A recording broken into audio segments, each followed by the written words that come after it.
Okay mga kabarya, welcome na naman dito sa channel natin, Allcoin Speed 1611. Now, again, usapang foreign na barya from South Korea.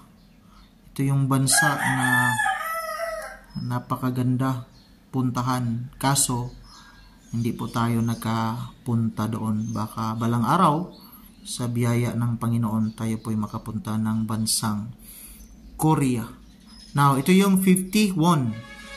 Currency kasi nila is new won. So, ito yung 50 won sa kanilang barya. Now, equivalent ito sa atin. Nasa 1 peso lang ito. Mura lang ito. So, ito yung titina natin. So, now, dito muna tayo sa kaniyang tinatawag na obverse. Ito yung obverse niya is rice plant. With the value naman niya, so 51. Kaso hindi tayo magkabasa. Dito lang tayo sa kanyang translation. 51. Ito naman yung kanyang reverse denomination naman na is 50. So with the year 1995 mga kabarya.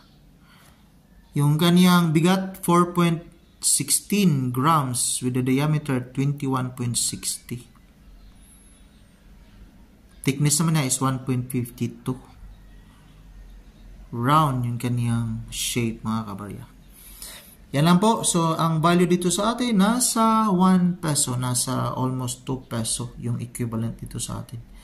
Pero at least, again, may hawak tayo na barya from South Korea. Lord willing, sana makapunta tayo doon. At least may object tayo from Korea na hawak natin.